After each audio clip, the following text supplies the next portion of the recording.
మీ అందరికీ శుభములు, వందనములు తెలియజేస్తున్నానండి. ప్రియమైనటువంటి సహోదరులారా, నాతోటి దైవజనులారా, ఈ సమయంలో మనము పరిశుద్ధ గ్రంథములో నుంచి మరొక అమూల్యమైనటువంటి అంశమును లేఖనానుసారంగా తెలుసుకొని ఆత్మీయంగా బలపడదాం. ఓకే, ఈ సమయంలో మనము తెలుసుకున్నటువంటి అంశము, నీవు ఏమి సంపాదించుకొనుచున్నావు? నీవు ఏమి సంపాదించుకొనుచున్నావు ఈ లోకంలో? ఓకే ప్రియులరా, దేవుని పక్షాన దేవుని యొక్క ప్రతినిధులుగా దేవుని యొక్క సేవను మనము జరిగిస్తూ ఉంటున్నాం. సృష్టి పుట్టినది మొదలుకొని, అంటే భూమి మీద మానవ జాతి పుట్టినది మొదలుకొని దేవుని పక్షాన దేవుని సేవ జరిగించేటువంటి మనుషులు ఉన్నారు. అలాగే మన తరంలో మనం కూడా దేవుని యొక్క సేవని, దేవుడు అప్పచెప్పినటువంటి పనిని మనం జరిగిస్తున్నాం. మనం చనిపోయిన తర్వాత మరి కొద్దిమంది, యేసుక్రీస్తు వారు వచ్చేంత వరకు కూడా ఈ యొక్క పని జరుగుతూనే ఉంటుంది. దేవుడి యొక్క పనిని నానా రకాలుగా జరిగిస్తూ ఉంటున్నారు సేవకులు. సువార్థికులైతే వారి పని, బోధకులైతే వారి పని, పరిచారకులైతే వారి పని, సంఘ పెద్దలైతే వారి పని, ఇంకా ఇలాగా దేవుడి యొక్క పనులు జరిగిస్తూ ఉంటున్నారు. మంచిది. మీకు నేనేమి తెలియజేయడానికి ఇష్టపడుతున్నానంటే, దేవుని యొక్క సేవలోకి వచ్చినటువంటి తర్వాత చాలామంది లోక సంబంధమైనటువంటి వాటిని సంపాదించుకుంటూ ఉంటారు. సేవలోనికి రావడానికి ముందు ఏమీ ఉండవు, అంటే ఉండేవారికి ఉండొచ్చు, నేను కాదంటలేదు. సేవలోకి వచ్చిన తర్వాత ప్రియులారా, ఏమేమి సంపాదించుకుంటారో నేను ప్రత్యేకంగా మనం చెప్పవలసిన అవసరం లేదు. ఇండ్లు లేనటువంటి వారు ఇండ్లు, కార్లు లేనటువంటి వారు కార్లు, ఇంకా డబ్బు, బంగారము, ఇంకా ఏదైతే వారికి నీడై ఉంటుందో వీటన్నిటిని కూడా సంపాదించుకుంటారు, ప్లస్ సంపాదించుకోవడానికి ప్రయత్నాలు చేస్తారు. ఏ ఒక్కటి కూడా కొదవగా ఉండొద్దు. సో వాటిని సంపాదించుకొని దేవుడు దయ వల్ల నేను దీవింపబడ్డాడు, ఆశీర్వదింపబడ్డానని చెప్పేసి ప్రయత్నాలు చేస్తూ ఉంటారు, చెప్తూ ఉంటారు. బాగా ఆలోచించాలండి. కొద్దిమంది ఏం చెప్తారంటే, నేను దేవుని సేవలోకి వచ్చిన తర్వాత ఏమీ సంపాదించుకోలేదండి, ఎలాగ వచ్చానో అలాగే ఉన్నానండి, ఇది నా పరిస్థితి. నాతో పాటు సేవలోకి వచ్చినప్పుడు ఆ దైవజనుడు అన్నీ సంపాదించుకున్నాడండి, కానీ నేను మాత్రం సంపాదించుకోలేదండి అని చెప్పేసి మాట్లాడుతుంటారు కొన్ని సందర్భాలు. టోటల్గా ఏంటంటే, ఏ కోణంలో ఆలోచించినా కూడా ఏదో ఒకటి సంపాదించుకోవడానికి ప్రయత్నాలు చేస్తూ ఉంటారు. అందరూ దైవజనులు కాదండి, కొద్దిమంది. నేను వాస్తవాలు చెప్తున్నా కదా, అబద్ధాలు ఏం చెప్పలేదు కదండి. సేవలోకి రావడానికి ముందు ఎలాగుంటారు, సేవలోకి వచ్చిన తర్వాత ఎలాగుంటారో మీరే ఆలోచించండి. పైగా దాన్ని ఏమంటారంటే దేవుని యొక్క ఆశీర్వాదము, దేవుడు దయను బట్టి సంపాదించుకున్నాను అంటారు. ఓకే, అది వేరే మ్యాటర్, నేను కాదంటలేదు. కానీ మనం ఆలోచించవలసిన విషయం ఏంటంటే, సేవ జరిగిస్తున్నటువంటి మనము, ఈ లోకంలో బ్రతుకుతున్నటువంటి మనము అసలు ఏం సంపాదించుకోవాలి? దేవుని సేవకులుగా ఉండి ఇండ్లు సంపాదించుకోవాలా, భూములు సంపాదించుకోవాలా, బంగారం సంపాదించుకోవాలా, డబ్బు సంపాదించుకోవాలా, ఏం సంపాదించుకోవాలి? లేఖనానుసారంగా ఈ విషయాలు మనం ఆలోచించాలని, వాస్తవాలు గ్రహించాలని ఈ సబ్జెక్టుతో మీ ముందుకు రావాల్సిన పరిస్థితి ఏర్పడుతుంది.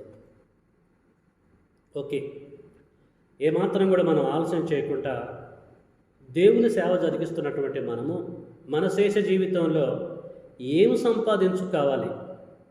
లేఖనములను బట్టి మనము తెలుసుకున్న దాని ప్రకారంగా సంపాదించుకోవడానికి ప్రయత్నం చేద్దాం. మనం ఏం సంపాదించుకోవాలని గ్రంథములో కృపగలిగిన తండ్రి తన దాసుల ద్వారా తెలియచేశాడు. అవి ఫస్ట్ మనము ధ్యానించి తెలుసుకొని వాటిని పొందుకోవడానికి ప్రయత్నం చేద్దాం. లోక సంబంధమైనటువంటి సంపాదించుకోవాలని ఉంటే ఓకే, అది కాదు వేరే వాటిని సంపాదించుకోవాలని ఉంటే వాటిని సంపాదించుకోవడానికి ప్రయత్నం చేద్దాం. కాబట్టి దీనిని గురించి బైబిల్ గ్రంథములో తండ్రి దేవుడు తన దాసుల ద్వారా ఏమని సెలవిచ్చిండో చూద్దామండి. ఈ విషయం మనకు అర్థం కావాలంటే అపోస్తలుడైనటువంటి పౌలు గారు తిమోతికి రాసినటువంటి మొదటి పత్రికలోకి మనం వెళ్దామండి. అపోస్తలుడైనటువంటి పౌలు గారు తిమోతికి రాసిన మొదటి పత్రిక 6వ అధ్యాయము 11వ వచనం నేను చదువుతున్నాను. జాగ్రత్తగా మీరు వినాలని ప్రేమతో కోరుతున్నాను. తిమోతికి అనేకమైనటువంటి విషయాలు రాసి లేక తెలియజేసి 11లో ఏమంటుందంటే, దైవజనుడా, దేవుని యొక్క జనుడా, దేవుని యొక్క సేవ జరిగిస్తున్నవాడా, నీవైతే వీటిని విసర్జించి అని అన్నాడు. ఈ వేటిని విసర్జించి అని మనం ఆలోచిస్తే 6వ అధ్యాయము 10వ వచనము 9 కాంచి మనం చదువుతూ ఉంటే చాలా క్లియర్గా ఉంటుందండి. 9, ధనవంతులగుటకు ఆపేక్షించువారు శోధనలోను ఉరిలోను అవివేకయుక్తములను హానికరములైన అనేక దురాశలలోనూ పడుదురు. అట్టివి మనుషులను నష్టంలోనూ నాశనంలోనూ ముంచివేయును. ఎందుకనగా ధనాపేక్ష సమస్తమైనటువంటి కీడులకు మూలము. కొందరు దానిని ఆశించి విశ్వాసం నుండి తొలగిపోయి నానా బాధలతో తమను తామే పొడుచుకున్నారు. ఇది జరిగినటువంటి స్టోరీని తెలియజేస్తున్నాడు. కాబట్టి తమను తాము పొడుచుకొని వారు నాశనం అయిపోయారు కనుక 6:11 అంటున్నాడు, దైవజనుడా, నీవైతే వీటిని విసర్జించి, ఇప్పుడు చెప్పుకున్నటువంటి వాటిని విసర్జించి ఏం చేయాలి, ఏం సంపాదించుకోవాలి అంటే నీతిని, భక్తిని, విశ్వాసమును, ప్రేమను, ఓర్పును, సాత్వికమును సంపాదించుకొనుటకు ప్రయాసపడము. దేవుని యొక్క సేవ జరిగిస్తున్న టైంలో నా కుమారుడా తిమోతి, నువ్వేం చేయాలంటే లోక సంబంధమైనటువంటి వాటిని విసర్జించి వాటిని సంపాదించుకోకాకు. అవి అన్నీ కూడా దృశ్యమైనవి. దృశ్యమైనవి ఒకరోజు అదృశ్యమవుతాయి. అదృశ్యం కాకుండా ఉన్నటువంటి వాటిని నువ్వు సంపాదించుకో. అవి ఏంటి అంటే నీతిని, భక్తిని, విశ్వాసమును, ప్రేమను, ఓర్పును, సాత్వికమును సంపాదించుకొనుము. ఈ 6 విషయాలను నువ్వు సంపాదించుకో. నువ్వు సంపాదించుకుంటే నీ యొద్ద నుంచి అవి తొలగిపోవు. వీటి వలన నువ్వు యుగ యుగాలు బ్రతికే అవకాశం ఉంటుంది పరలోకంలో అని అపోస్తలుడైనటువంటి పౌలు గారు దేవుని యొక్క సేవ జరిగిస్తున్నటువంటి దైవజనుడైనటువంటి తిమోతికి తెలియజేయవలసిన పరిస్థితి ఏర్పడ్డది. అంటే తిమోతికి తెలియజేసిండంటే మనకు కూడా తెలియజేసిండని మన అర్థం. ఎందుకంటే మనం కూడా సేవ చేస్తున్నాం కదా, మనం కూడా సేవకులమే కదండి. కనుక ప్రియులారా, మనం కూడా ఏం చేయాలంటే లోక సంబంధమైనటువంటి వాటిని సంపాదించుకొనక, వాటిని పొందటానికి ప్రయాసపడక, ఆత్మ సంబంధమైనటువంటి వీటిని మనం సంపాదించుకోవడానికి ప్రయత్నము చేయాలి. మన స్వేచ్ఛ జీవితంలో మనం చనిపోయేంతవరకు దేవుడి యొక్క సేవ జరిగిస్తూ యేసుక్రీస్తు వారు వచ్చేంతవరకైనా వీటిని మనము సంపాదించాలి. ఓకే, మరి వీటిని మనం సంపాదించుకోవాలి. పౌలు గారు చెప్పింది వాస్తవమే. ఇవి ఎక్కడ దొరుకుతాయి? ఏమండి, ఒక కారు కొనాలంటే మన షోరూమ్కి వెళ్ళాలి, అంతే కదా. వస్తువులు కావాలంటే షాప్కి వెళ్ళాలి, అక్కడ దొరుకుతాయి. ఇవన్నీ కూడా లోక సంబంధమని ఏదో ఒక ప్లేస్లో దొరుకుతాయి. మరి ఇవి ఇప్పుడు ఈ లీస్ట్ అంతా పౌలు గారు తిమోతికి చెప్పిన ఈ లీస్ట్ అంతా మనం సంపాదించుకోవాలంటే ఎక్కడ దొరుకుతాయి, ఏ మార్కెట్లో దొరుకుతాయి అనేటువంటి విషయాన్ని మనము బహు జాగ్రత్తగా పరిశీలన చేసుకుంటూ ముందుకెళ్దామండి. ఓకే, ఈ 6 విషయాలను మనము పరిశీలన చేద్దాం. ఇవి ఎక్కడ దొరుకుతాయి, సంపాదించుకోవడానికి రెడీ. పౌలు గారు చెప్పిన ప్రకారంగా పౌలు గారు ఏ మాట అన్నాడు?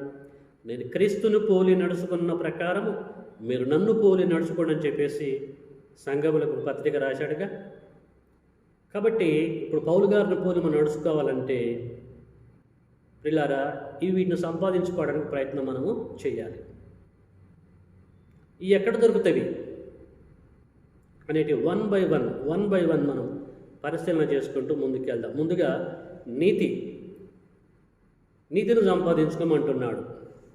ఈ నీతి ఎక్కడ దొరుకుతుంది అనేటువంటి విషయాన్ని జాగ్రత్తగా మనం ఆలోచిద్దామండి. నీతి మనకు ఏ రీతిగా దొరుకుతుంది, ఎక్కడ దొరుకుతుంది, ఏం చేస్తే దేనిని బట్టి ఈ నీతిని మనం సంపాదించుకోవచ్చు. ఓకేనండి. సో దీనిని గూర్చి గ్రంథంలో తండ్రి దేవుడు సంపాదించుకునేటువంటి మార్గము ఏంటిదో తెలియజేస్తున్నాడు. ఆ విషయాన్ని మనం చూసుకుందాం. ఈ విషయం మనకు అర్థం కావాలంటే మనకి ద్వితీయోపదేశకాండము 6వ అధ్యాయంలోకి వెళ్ళిపోవాల్సిందే. అందుకే బైబిల్ గ్రంథంలో రాయబడేటువంటి దానికి మరి బైబిల్ గ్రంథం నుంచి మనం సమాధానం పొందాలి తప్ప ఇంకా మరొక దగ్గరికి వెళ్ళి మనము సమాధానం పొందటానికి ప్రయత్నము చేయకూడదు. ద్వితీయోపదేశకాండము 6వ అధ్యాయము 25లో ఏమని రాయబడ్డదో మనము చదువుకుందామండి. నీతిని గూర్చి మళ్ళీ తెలియజేస్తున్నాను. ద్వితీయోపదేశకాండము 6వ అధ్యాయము 25. మన దేవుడైన యెహోవా మనకు ఆజ్ఞాపించినట్లు ఆయన సన్నిధిని ఈ సమస్తమైనటువంటి ఆజ్ఞలను అనుసరించి మనము నడుచుకున్నప్పుడు మనకు నీతి కలుగును. ఎంత చక్కని ఇన్ఫర్మేషన్ అండి. నీతి మనకి ఎలా కలుగుతుంది, నీతిని ఎలాగ సంపాదించుకోగలము, అది ఎక్కడ దొరికిద్ది అని అంటే ఇక్కడ ద్వితీయోపదేశకాండంలో తండ్రి దేవుడు తన దాసుడు ద్వారా తెలియజేస్తున్నాడు. ఏంటట? మన దేవుడైన యెహోవా మనకు ఆజ్ఞాపించినట్లు ఆయన సన్నిధిని సమస్తమైన ఆజ్ఞలను అనుసరించి, ఆయన సన్నిధిలో మనము కానీ అటు ఇశ్రాయేలులే కానీ, తండ్రి దేవుడు అరణ్య మార్గం గుండా ఇశ్రాయేలుడు బయలుదేరి వెళ్తున్న టైంలో తెలియజేస్తున్నటువంటి సందర్భం ఇది. మోషే నాయకత్వంలో వారు వెళ్తున్నారు కదా ఈజిప్ట్ నుండి కానానికి. దేవుడు వారికి తెలియజేస్తున్నాడు. అంటే మనకు కూడా తెలియజేస్తున్నాడు అని అర్థం చేసుకోవాలి. యుగాంతమందున్న మనకి బుద్ధి జ్ఞానం కలట వరకు రాయబడి అని చెప్పేసి మనం అర్థం చేసుకోవాలి. సో నీతిని ఎలాగ సంపాదించుకోవచ్చు, వారే కానీ మనమే కానీ అని అంటే ఇక్కడ అంటున్నాడు, ఆయన సన్నిధిని సమస్తమైన ఆజ్ఞలను అనుసరించి.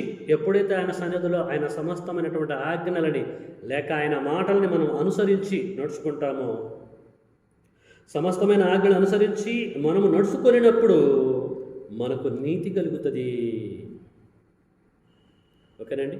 ఆయన ఆజ్ఞలని, ఆయన కట్టడలని, ఆయన మాటలని ఇశ్రాయేలుడు పాటించినప్పుడు, క్రైస్తవులుగా దేవుని బిడ్డలుగా పిలువబడుతున్న మనము నూతన నిబంధన గ్రంథం ప్రకారంగా మనం జీవించినప్పుడు నీతి అనేది మనకి కలుగుతుంది, నీతి మనకు దొరుకుతుంది, నీతిని సంపాదించుకునేటువంటి అవకాశం ఉంది అని చెప్పేసి పరిశుద్ధ గ్రంథంలో మనము లేఖనాన్ని పరిశీలన చేయడాన్ని బట్టి తెలుసుకున్నాం.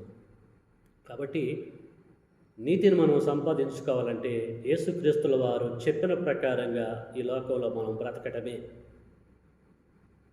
పాత నిబంధన గ్రంథం లేదా వారి ధర్మశాస్త్ర ప్రకారంగా వారు బ్రతకాలి. నూతన నిబంధన గ్రంథం ప్రకారంగా యేసుక్రీస్తు వారు చెప్పిన మాట ప్రకారంగా జీవించాలి మనము. అప్పుడు మనకి నీతి అనేది కలుగుతుంది అని చెప్పేసి మనము అర్థం చేసుకోవచ్చు. ఓకేనండి. నీతి దొరికి మార్గం ఎక్కడని చెప్పేసి మనం తెలుసుకుంటే ఆయన ఆజ్ఞలని, ఆయన మాటల్ని మనము మరి పాటించినప్పుడు దొరికిద్దని గ్రహించాం.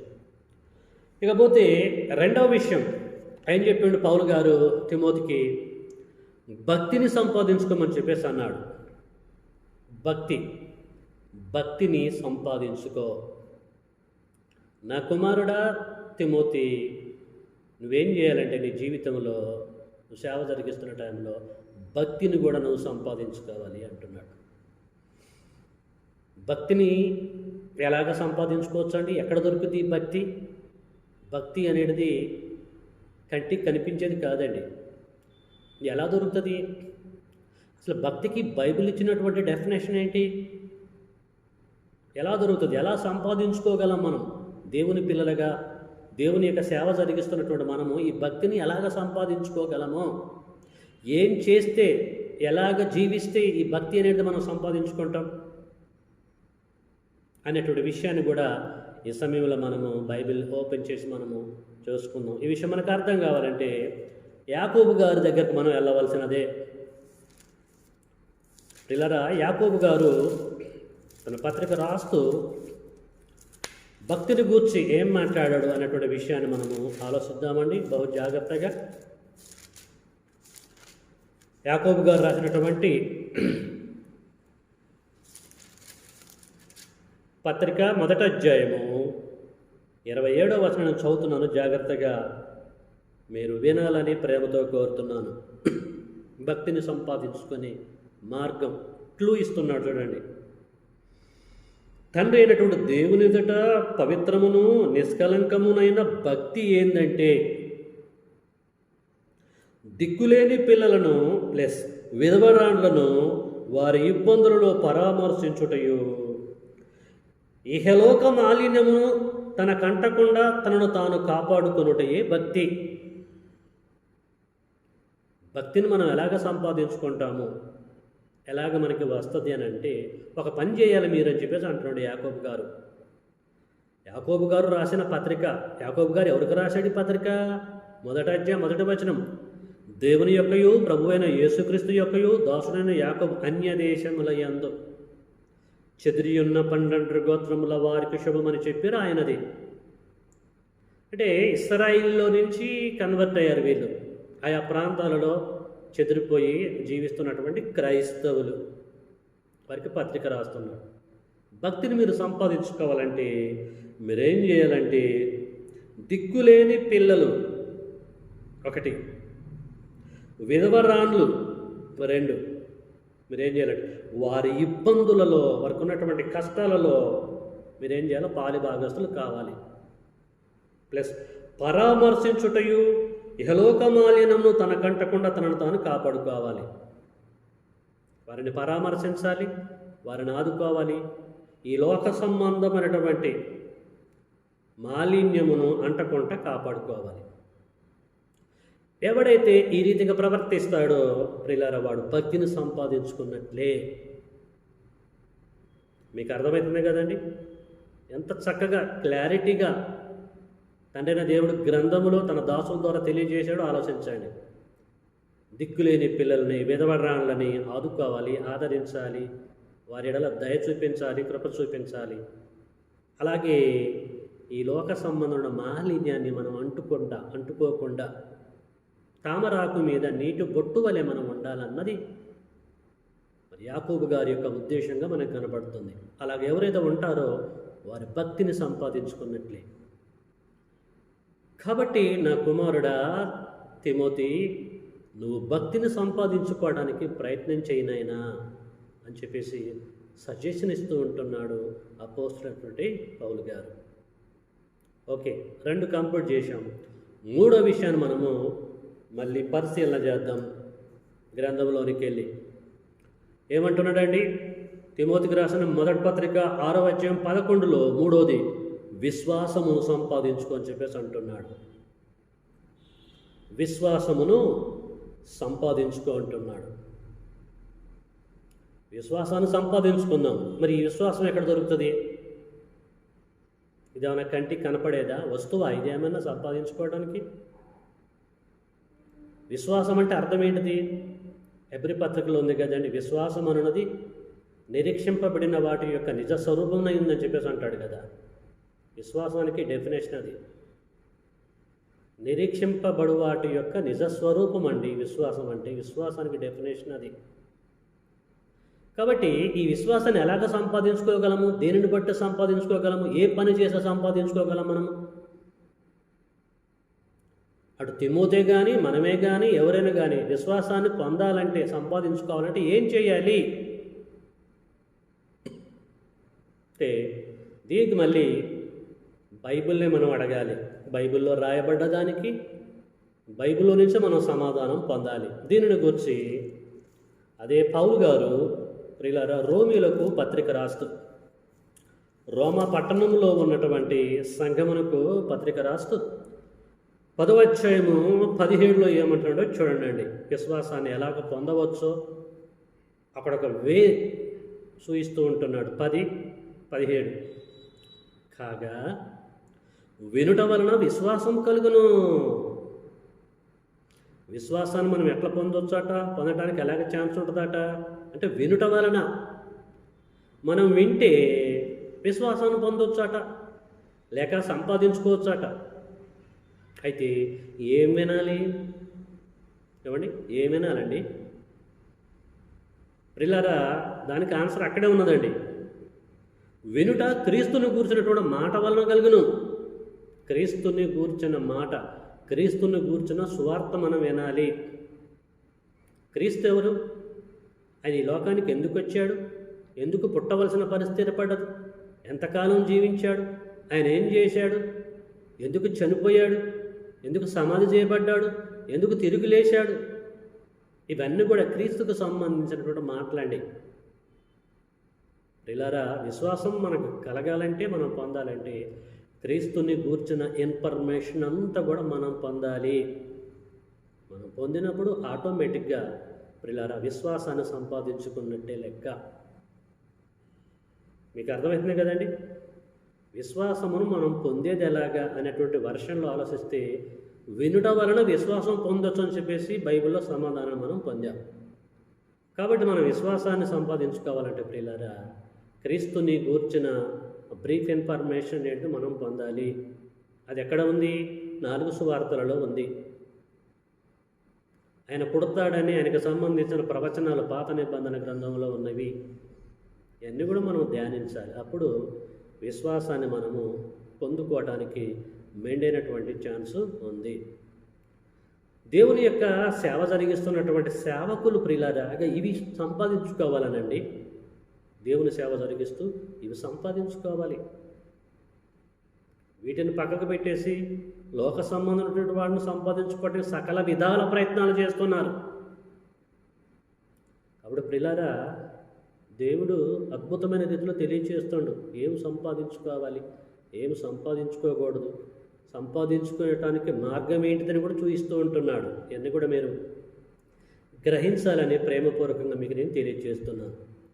ఓకే, విశ్వాసంను సంపాదించుకునేటువంటి వే ఏంటో మనము తెలుసుకున్నాం. ఆ తర్వాత 4వ విషయాన్ని కూడా మనము తెలుసుకుందామండి. పౌలు గారు తిమోతికి తెలియజేసినటువంటి లిస్ట్లో 4వది ఏంటిది? ప్రేమ. ఓకేనండి. ఇప్పటివరకు మనము నీతిని గురించి తెలుసుకున్నాం, భక్తిని గురించి తెలుసుకున్నాం, విశ్వాసం గురించి తెలుసుకున్నాం. 4వది ప్రేమను గురించి మనము తెలుసుకుందాం. ప్రేమను కూడా సంపాదించుకోవాలట. ఏమండి? ప్రేమని సంపాదించుకోవాలి. ఎక్కడ దొరికేది ప్రేమ? అసలు ప్రేమకి బైబిల్ ఇచ్చినటువంటి నిర్వచనం ఏంటిది? ప్రేమ అంటే అర్థం ఏంటిది? ఈ ప్రేమ ఎక్కడ దొరికిద్ది? సేవకులకి. సేవకులకే కాదండి, విశ్వాసాలకు కూడా అందరికి సంబంధించిన కాన్సెప్ట్ అనండి. ఆలోచించాలి ప్రియులారా. కాకపోతే సేవకుల్ని బేస్ చేసుకొని నేను సబ్జెక్ట్ అందిస్తున్నాను. కాబట్టి ఈ ప్రేమ అనేది దొరికే స్థలం ఎక్కడ?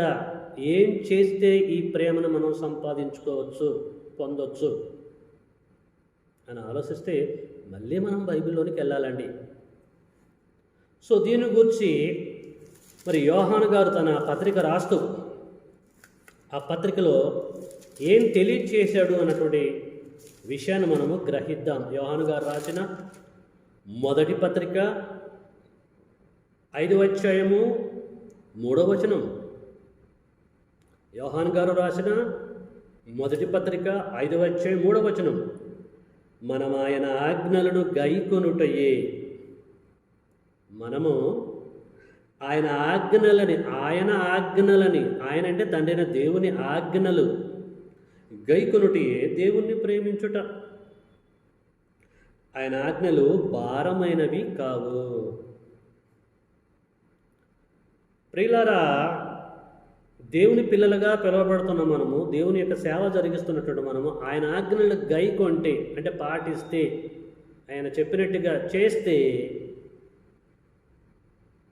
ఆయన్ని మనం ప్రేమించినట్టే లెక్కట, లేక ప్రేమను మనం పొందినట్టే లెక్కట, లేక ప్రేమను సంపాదించుకున్నట్టే లెక్కట అండి.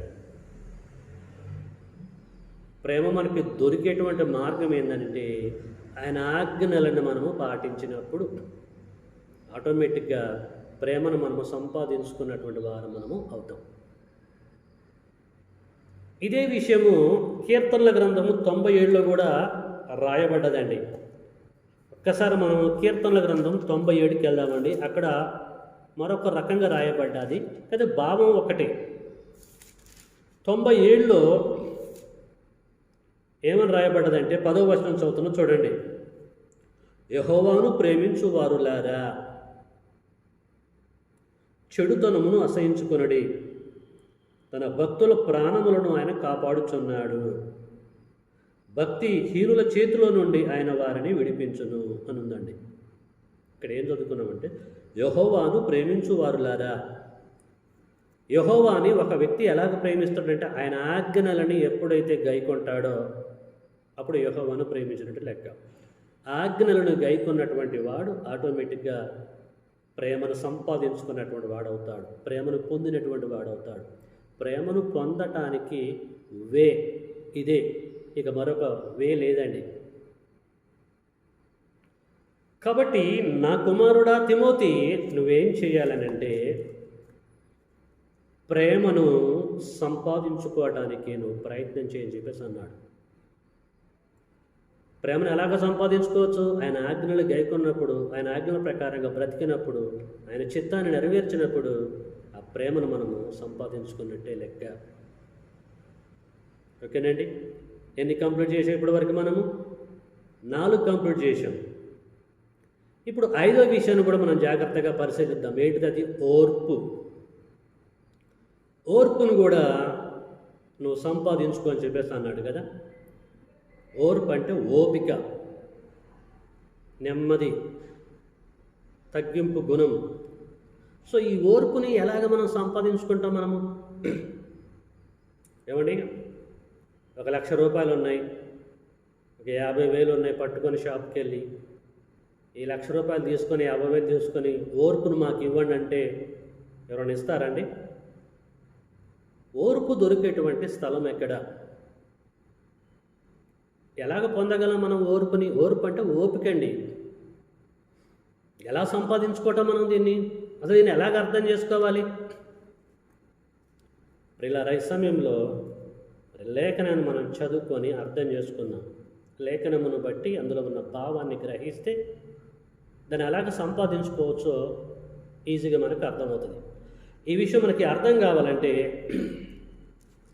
పౌలు గారు తెస్సలోనికకు పత్రిక రాశాడు. అక్కడ మనం వెళ్దాం. అపోస్తలుడైన పౌలు గారు తెస్సలోనికి రాసిన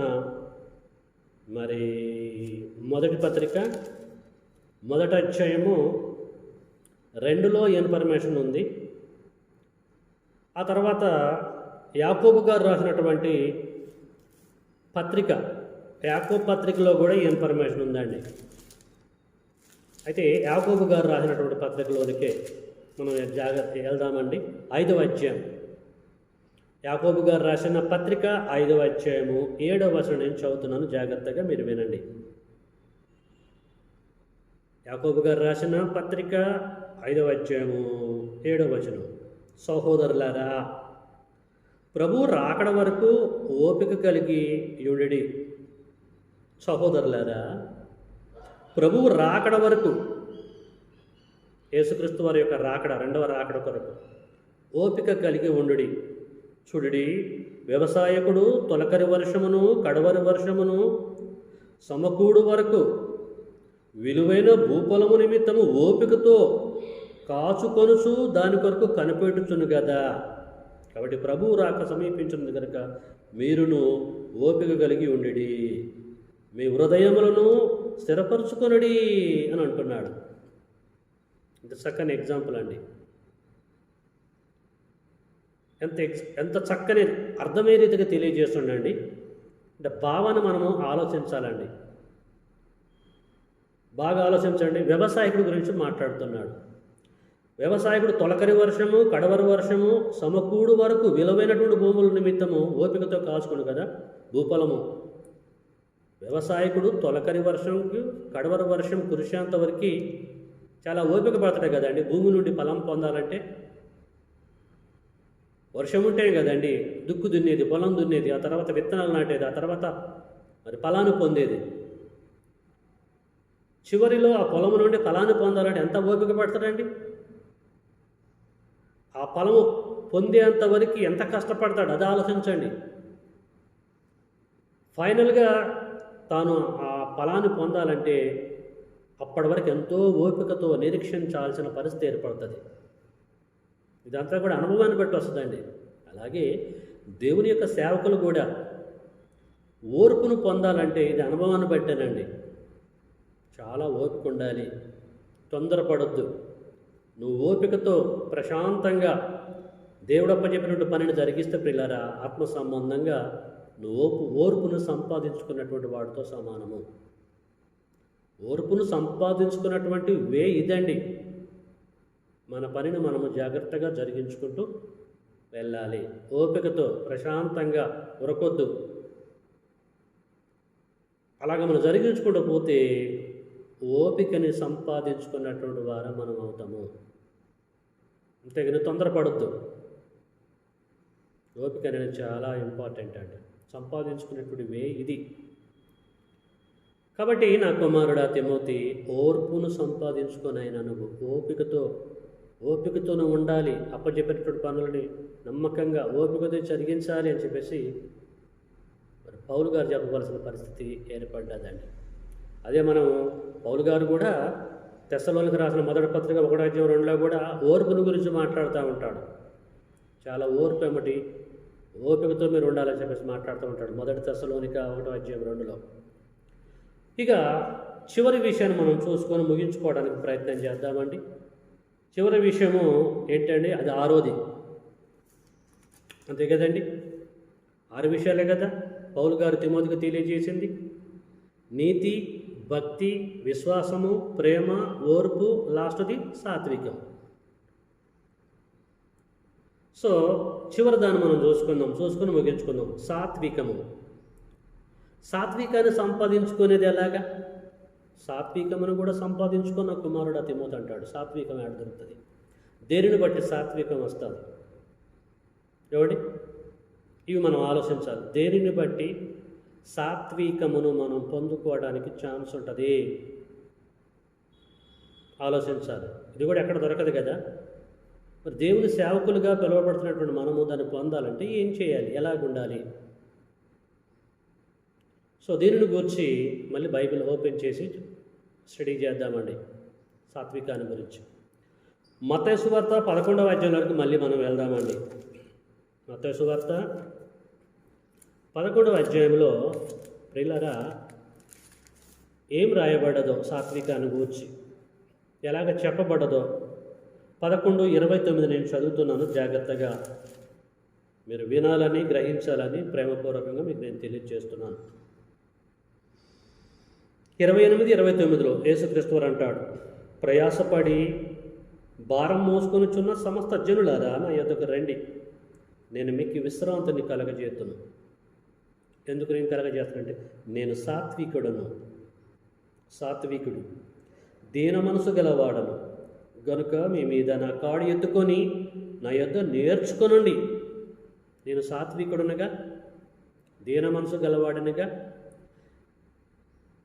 సాత్వికం మీరు కూడా పొందాలంటే, దీన మనసు మీరు కూడా పొందాలంటే మీరేం చేయాలంటే నా యొద్ద నేర్చుకోండి అంటున్నాడు. నన్ను చూసి నేర్చుకోండి అంటున్నాడు.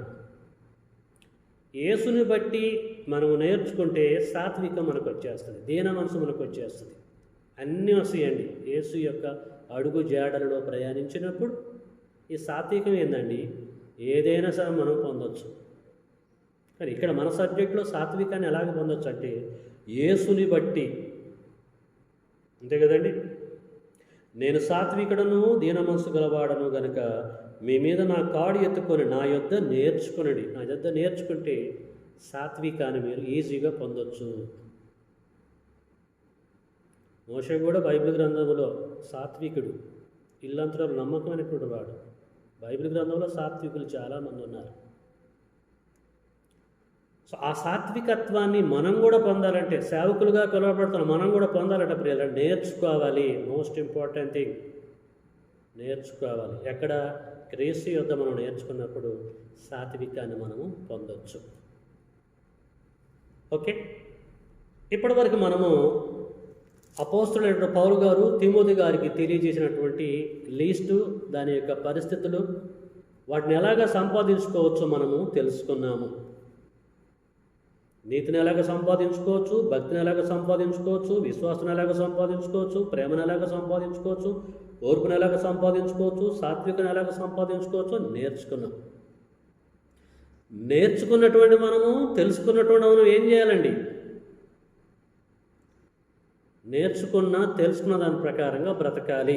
అంటే వీటినే సంపాదించుకోవడానికి మన టైం కేటాయించాలి తప్ప, ఇన్ని నేర్చుకొని ఇన్ని తెలుసుకొని కూడా వీటిని పక్కకు పెట్టేసి మళ్ళీ లోక సంబంధంగా నాకు కారు కావాలి, నాకు బిల్డింగ్ కావాలి, నాకు డబ్బు కావాలి, మాకు బంగారం కావాలి, మాకు అది కావాలా, మాకు ఇది కావాలని చెప్పేసి వాటిని సంపాదించుకోవడానికి మనం ప్రయత్నం చేశామనుకోండి, ఇక ఉపయోగం లేదని చెప్పేసి మనం అర్థం చేసుకోవాలి. ప్రియులారా, చాలా జాగ్రత్తగా మీరు ఆలోచించాలని ప్రేమతో కోరుతున్నాను. బైబిల్ గ్రంథంలో మనం సంపాదించుకోవాల్సిన లిస్ట్ ఇది ఉంటే ఏమేమి సంపాదించుకుంటారో, సంపాదించుకోవడానికి ఎన్ని విధాలుగా ప్రయత్నాలు చేస్తారో మీరు ఆలోచించండి. సకల విధాల ప్రయత్నాలు చేస్తున్నారు లేని వాటిని సంపాదించుకోవడానికి. అఫ్కోర్స్ సంపాదించుకో నీకు అవసరాన్ని బట్టి. నీకు అక్కరగా ఉన్నవేదో నువ్వు అడగటానికి ముందే నీ పరలోకపు తండ్రికి తెలుసు అని చెప్పేసి అన్నాడు కదా. యేసుక్రీస్తు వారు ఇంకొక మాట అన్నాడు, చాలా విషయాలు అన్నాడు. దేవుడు కోరికలు తీర్చడు కానీ అవసరతలు తీరుస్తాడని భక్తులు తెలియజేశాడు గ్రంథంలో. మనకు అవసరం ఉన్నాయి, సంపాదించుకోవడంలో తప్పు లేదు. వాటికంటే ఎక్కువ అవసరం లేకపోయినా కూడా కొద్దిమంది వాటిని సంపాదించుకోవడానికి ప్రాకులాడుతూ ఉంటారు. అదొక్కటే మైనస్ పాయింట్ అండి. కాబట్టి ప్రియులారా, ఏది సంపాదించుకోవాలో దాన్ని సంపాదించుకోవడానికి మనం కాన్సన్ట్రేషన్ చేయాలి. వాటిని పక్కకు పెట్టేసి వీటి మీద మనసు పెడితే ఇక మనం చేసేది ఏమీ లేదు. కాబట్టి దయచేసి విషయాలను అర్థం చేసుకొని మనం తెలుసుకున్న దాని ప్రకారంగా మనం అందరం కూడా వీటిని సంపాదించుకోవడానికి ప్రయత్నం చేయాలని, దేవుని జ్ఞానం మనం బోధించటమే కాదు, బోధించిన దాని ప్రకారం కూడా ప్రవర్తించడానికి, బ్రతకడానికి కూడా మనము ప్రయత్నాలు చేయాలి. కాబట్టి నువ్వు ఏమి సంపాదించుకొనుచున్నావు, నేనేమి సంపాదించుకొనుచున్నాను, మనం ఏమి సంపాదించుకొనుచున్నాము ఇప్పుడు ప్రజెంట్గా దేవుని యొక్క సేవ చేస్తూ మన గుండెల మీద చేతులు వేసుకొని మనల్ని మనమే పరిశీలించుకోవాలని ప్రేమపూర్వకంగా మీ అందరికీ నేను తెలియజేస్తున్నాను. పౌలు గారు కొరింథీయులకు పత్రిక రాస్తూ, మీరు విశ్వాసం గలవారై ఉన్నారో లేదో మిమ్మల్ని మీరే పరీక్షించుకోండి అని చెప్పేసి అంటున్నాడు. మనల్ని మనం పరిశీలించుకుందాం. ఆ లేఖనాన్ని బట్టి మనం ఏమి సంపాదించుకోవడానికి ప్రయత్నాలు చేస్తున్నాం, ప్రయాసపడుతున్నాం. కాబట్టి ప్రియులారా, జాగ్రత్తగా ఆలోచించి వినదాని ప్రకారంగా మనం అందరము ఈ లోకంలో జీవించాలని పౌలు గారు తిమోతి గారికి చెప్పిన ప్రకారంగా ఇవన్నీ కూడా సంపాదించుకోవడానికి మనం అంతకు మనం ప్రయత్నం చేయాలని ప్రేమపూర్వకంగా ఒక సహోదరుడిగా, ఒక సేవకుడిగా, తోటి సేవకుడిగా మీకు తెలియచేస్తూ నన్ను నేను హెచ్చరించుకుంటూ ఇంతటితో ఈ యొక్క అంశాన్ని లేక ఈ యొక్క మాటలు నేను ముగిస్తున్నాను. చక్కగా వాక్యం విన్నందుకు మీ అందరికీ వందనాలు తెలియచేస్తున్నాను. తండ్రి చిత్తమైతే మరొక సబ్జెక్టుతో మీ ముందుకు నేను వస్తాను. అందరికీ